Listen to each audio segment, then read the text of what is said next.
నేను ఈ 2 రోజులు కూడా చాలా మంచి వాక్యములు చాలా లోతైన విషయాలు, చాలా మర్మంగా గొప్ప మర్మంగా గొప్ప విషయమైన ఇది కేవలము ఇక్కడ ఉన్న కొంతమంది నేర్చుకోదగినది కాదు. ఇది ప్రతి ఒక్కరు నేర్చుకోవాల్సిన అద్భుతమైన సత్యాలు. ఈ విషయంలో ఎటువంటి సందేహం లేదు. చాలా మంచి వాక్యములను చాలా అనుభవపూర్వకంగా ఎంతో గంభీరంగా, మళ్ళీ నిన్న మధ్యాహ్నం అయితే నిజంగా పరిశుద్ధాత్మ ద్వారా నడిపించి మనం చేస్తున్న పాపములకు మనము మన యొక్క పరిస్థితి, మన యొక్క క్రియలకు మనం పశ్చాత్తపడకుంటే, మనం వాక్యానుసారంగా నడవకుంటే ఎటువంటి భయంకరమైన పరిస్థితి ఎదుర్కొంటామన్న విషయం కూడా చాలా అద్భుతంగా నడిపించబడ్డాం. నిజంగా చాలా విషయాలు చెప్పాలంటే మరి 2 నిమిషాలు మొత్తం చెప్పాలంటే కాదు, కానీ అనేక విషయాలు ఈ ఒక క్రైస్తవుడు కానీ అంటే బైబిల్లో ఉన్నట్టుగా మనం కొత్తగా చేరిన వారిగా ఉండద్దు అన్నట్టుగా, నిజంగా కొత్తగా చేరిన వారిగా ఉంటే సాతాను యొక్క శిక్షణ పథకం ఉంది. నిజంగా ఉండకూడదు. అది చాలా చాలా భయంకరమైన విషయం. అలా కొత్తగా చేరిన వారిగా కాకుండా బలమైన ఆహారం తిన్నట్టుగా, అంటే బలమైన ఆత్మీయ ఆహారాన్ని ఇక్కడ మేము నిజంగానే తిన్నాము. నిజంగా ఆ బలమైన ఆహారము అయ్యగారికి చాలా చాలా అసలు వాక్యంలో గొప్ప గొప్ప మర్మాలు తెలుసు, చాలా విషయాలు తెలుసు. నేను అయితే చాలా మీటింగ్స్కి వెళ్ళాను, కానీ నేను ఇంత మంచి మర్మాలు ఇంత గొప్పగా లోతుగా నేను ఎక్కువ ఎక్కడైతే వినలేదు. అంటే మీరు వినొచ్చు, ఎక్కడైనా ఇంకా మీరు వినొచ్చు, నేను వినలేదు. నేను చాలానే విషయాలు నేర్చుకున్నాను. కాబట్టి అయ్యగారికి నిజంగా I'm very grateful to you. నేను నిజంగా చాలా విషయాలు నేర్చుకున్నాను సార్. Thank you. దీనికి సమర్పించుకున్న వారిని బట్టి, దీనికి సహకరించిన వారిని బట్టి కూడా వారందరికీ కూడా మీరు వందనాలు.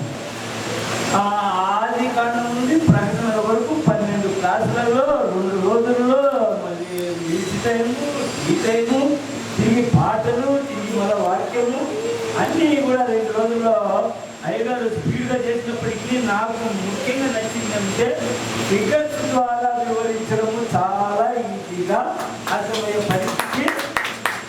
తెలియని వాళ్ళకు కూడా అర్త్ లేదా శరీరాన్ని గురించి లేదా మిగిలిన కొత్త నిబంధన లేదా పాత నిబంధన ఆ వివరాలను తెలియజేస్తూ మరి ఫిగర్స్ ద్వారా చూపించడంలో మరి అయ్యగారి స్పీడు, అన్ని టైమింగ్స్ ఎంత గ్యాప్ లేకుండా ఆనాడు ఏసు సువార్తలలో ఏముంటే వెంటనే వెంటనే వెంటనే అయ్యగారు వెంటనే యేసయ్య వెంటనే వెళ్ళడం రమణేష్ దగ్గరికి వెళ్ళినప్పుడు కానీ మరి అక్కడ పరిస్థితులన్నీ మరి అయ్యగారు ఈ వివరణలో నాకు చాలా హ్యాపీ అనిపించింది. అర్థమయ్యేదిగా అంటే నా వయసు బాగా అర్థమైందేమో, ఇంకా చిన్న వయసు ఫస్ట్ టైం సిస్టర్ బాగా అడుగుతుంటే నేను ఇంత వయసులో అడగడానికి రాలేదు, కానీ సిస్టర్ ఎంత బాగా అడుగుతున్నారా అనిపించింది.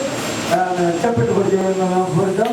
అయ్యగారు క్లాసులో శనివారం మాత్రం మళ్ళా ఒకవేళ నెలలో ఒక రోజులో శనివారం క్లాసు 3వ వారం ఇక్కడ జరుగుతుంది. ఇక్కడ అయ్యగారు ఇక్కడనే ఉంటుంది. ఒకవేళ వీలైతే ఇంకా వివరణలు తెలుసుకోవడానికి, మరి బైబిలంతా పూర్తిగా అవగాహన రావడానికి, వివరించడానికి, బోధించడానికి, నేర్పించడానికి, సంఘంలో వివరించడానికి, మన యొక్క జీవితాన్ని ముందుకు నడిపించడానికి ఉపయోగపడే విధంగా అయ్యగారి బోధ అర్థమయ్యే విధంగా చెప్పినందుకు అయ్యగారు వందనాలయ్యా. అందరూ కూడా హృదయపూర్వక వందనాలు. ముఖ్యంగా దేవుడికి చిన్నపడతాను, ఆయనకి వందనాలు. అంటే నేను రక్షణ గురించి అది నాకు చాలా బాగా నచ్చింది. అంటే రక్షణలో మేము ఉంటాయా అనేది నాకు తెలుస్తుంది. నేను పెద్దదాసం నుంచి నేను చెప్పి వెళ్తాను, కానీ రక్షణ గురించి ఏంటంటే పాప క్షమాపణ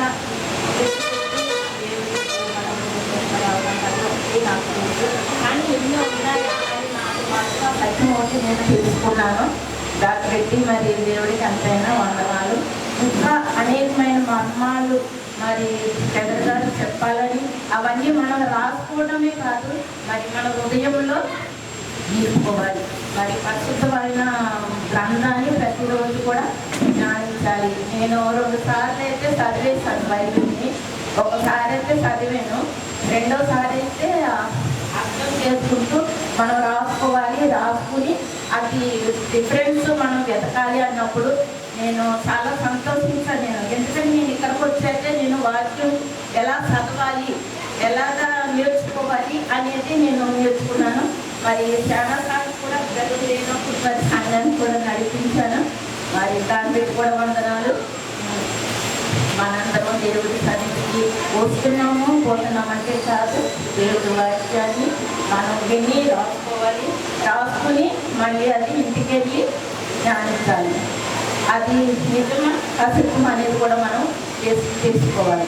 అనేక మందికి కూడా మనం చెప్పేవారిగా ఉండాలి. ఈ చిన్న సంగతులు దేవుడు ఇక్కడ అన్నచ్చి మస్తు మాట నాకు చెప్తున్నా కానీ నేను పట్టించుకోలేదు. నువ్వు అక్కడ మమ్మల్ని ఇక్కడ రమ్మని వస్తామన్నా కానీ నేనైతే ఏది అన్ననే కదా అన్నట్టు అనుకుంటున్నాను. ఇక్కడ వచ్చి నుంచి నిన్నైతే నిన్నటి నుంచి మాకు లోతైన మర్మాలు అన్నీ బయటపడ్డ నుంచి ఇంత జనము దాచిపెట్టున్నది అన్న లోపల నేనైతే ఇన్ని రోజుల నుంచి వ్యర్థం చేస్తుంది కదా అని నాకు బాధ అనిపించింది. ఈ వాక్యం వింటుంటే నా హృదయం అంతా చాలా బాధ అయిపోతుంది. నేను వినకపోతే బలపడుతుంది. ఇంకా వస్తుందా నేను ఎంతో మందిని ఇంకా బలపడుతుంది కదా, ఏమి మాట మేము పట్టించుకోకపోతే కదా అని నాకు బాధ అయింది. ఇంకా మాకు చాలా మర్మాలు దొరకాలి.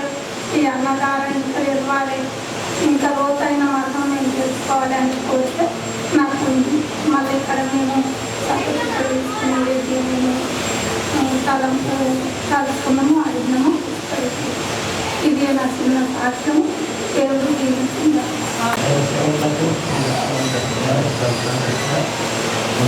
అదేవిధంగా ప్రత్యేకింపబడి ఆహ్వానించినటువంటి గారికి వందనాలు చెప్తున్నా. అంతగా ఓపికతో అన్ని సబ్జెక్టులు తను వస్తే ఈ విధంగా 12 గంటలు కూడా చెప్పడం అంటే సామాన్య విషయం కాదు. అంతగా మన గారు అన్ని విషయాలు చాలా గొప్పగా వివరంగా చెప్పారు. ఒక విషయం ఏంటంటే యేసు ప్రభు వారి జన్మ గురించి చెప్పారు.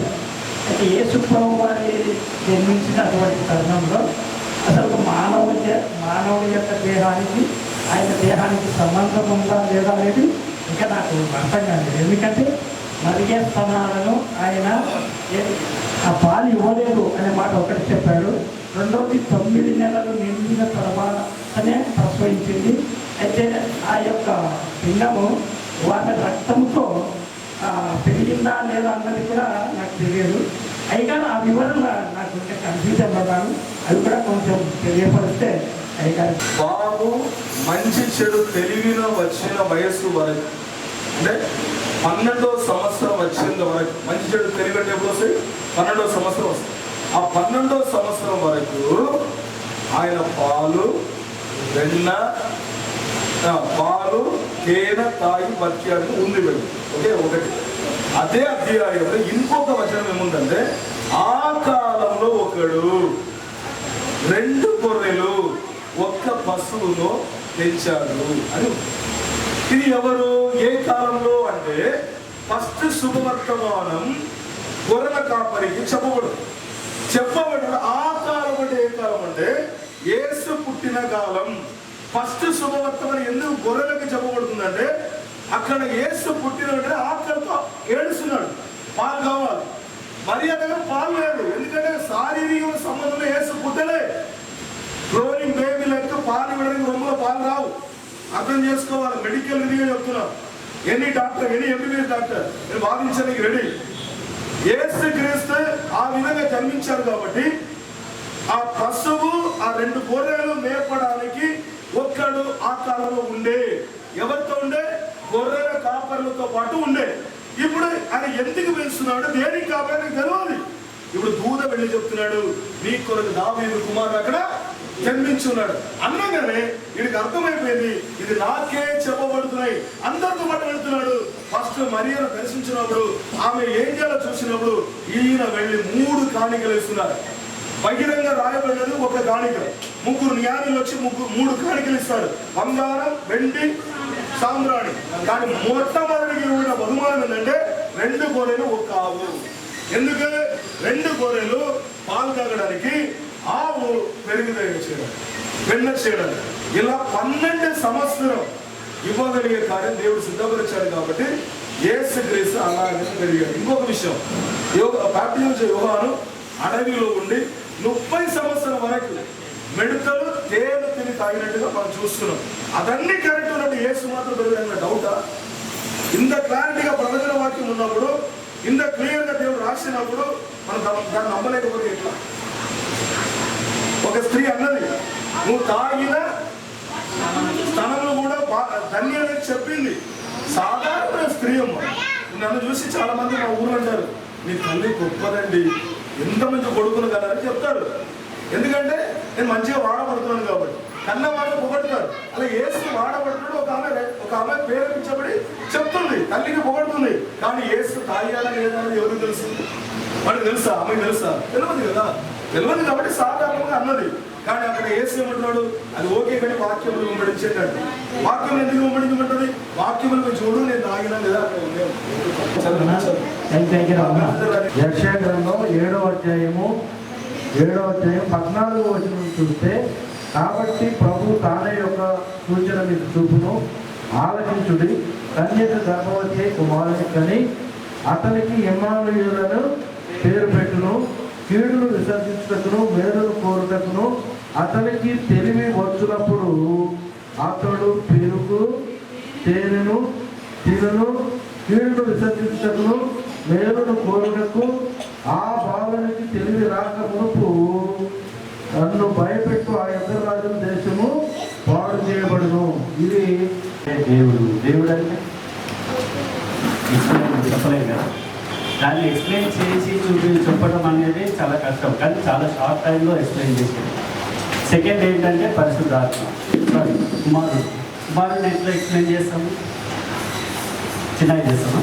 అసలు చెప్పాలంటే నాకు తెలిసి చాలా పెద్ద సబ్జెక్ట్, కానీ షార్ట్ ఫామ్లో ఎక్స్ప్లెయిన్ చేయడానికి దేవుడు దయగారి కృపను చూపించాడు. దాన్ని బట్టి ఇంకా దాంతోపాటు మాకు అర్థం అయ్యేలాగా చేసిన దాన్ని బట్టి దేవుడికి స్తోత్రాలు చెల్లిస్తాం.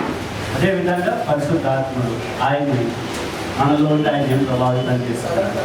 ఈ సందర్భాల గురించి మనం ఎన్నో తెలుసుకున్నాం, మనకు తెలియకుందే కాదు, ఇంకా తెలుసుకుంటాను. ఇక మనం అనుకుంటాం కదా, చాలామంది అంటారు కదా తెలియాల్సింది చాలా ఉంది, మనం తెలుసుకున్నాయని.